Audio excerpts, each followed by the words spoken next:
Welcome to Jamie's Product Reviews. I've got another Masters of the Universe Origins figure review. And this is from a later line than the Clamchamp figure I reviewed in the last video. So this is Stinkor, the evil master of odors. Yes, the evil warrior with an odor from hell. I'll say one thing about Stinkor.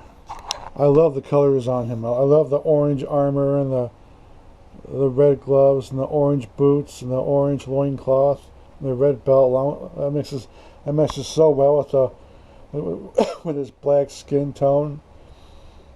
And yes, I did reuse some parts, or maybe use some parts I'm going to use later. Like this is obviously a repaint. His head is a repaint of the merman head, and his armor will no doubt be used later if they ever release Mechanic on the line later on.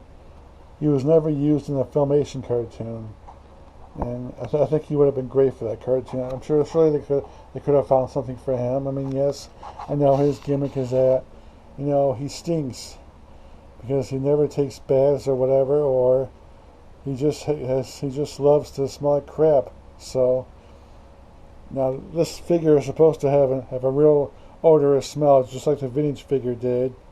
And yes, I had the vintage figure, and yes, I remember it smelling all skunky. But when I heard about this figure, this one isn't as smelly as the vintage figure was. So let's unbox Stinkor out, if we dare, and we'll see just how bad he smells.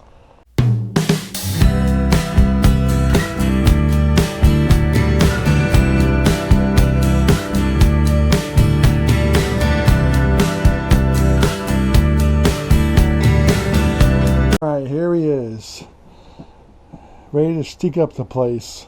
Stinkor. It comes with the mini comic. It comes back in a hard place, and it features the other characters from the same wave, like Green Goddess, which I reviewed a while back, and also Web Store, and a different version of Beastman, an alternate version of Beastman, which I'm not crazy about. And of course this instruction sheet that tells which parts are removable and which ones are not. So let's put this aside and let's talk about Stinkor. First of all, the question is, does he really stink as bad as the vintage figure did? Does he really stink up the place? Well, I'm smelling him right now, and yes, he does stink.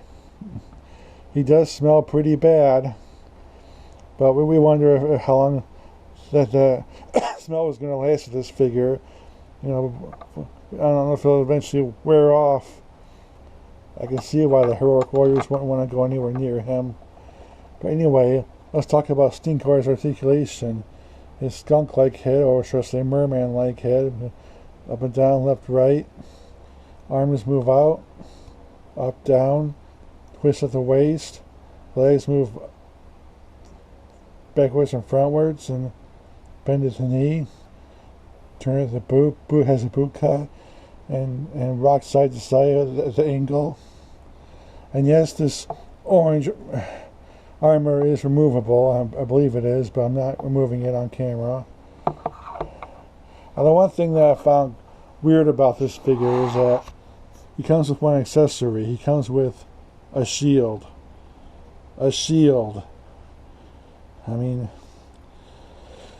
I know his main offensive weapon is his foul stench, but I think it still would have been nice if they would have given him a more offensive weapon, like a sword or a gun or an axe or something, to go along with the other aspects of his character. But I mean, his shield is strictly the defensive weapon. I mean, he just he holds it in his hand and he blocks.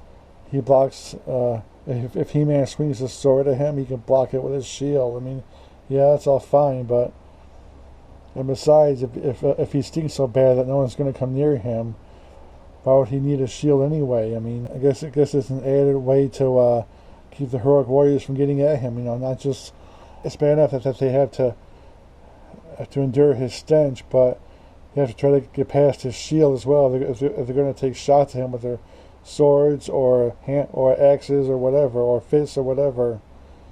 I mean, I suppose you could take the shield and toss it at their heads like a frisbee. That'd be kind of weird though, but yeah. I mean, if I was a warrior, heroic or evil, I think I'd want something to go along with the shield. I mean, I'd want a more offensive weapon. But hey, I mean, if this guy can overpower his heroic foes with his evil stench alone, then more power to him. But yeah, anyway, the shield, it's got this clip. You just stick it in Stinkor's. I guess, yeah. You just stick it in his hand. Yeah. You not only have to get by my stench, but you have to get by my trusty blue shield. And I suppose you could also put it in his left hand too, even though it's an open hand, but this works pretty good too. So that's my review of Stinkor, the evil master of odors. I'll be seeing you with next review, and I'll see you then. Bye bye.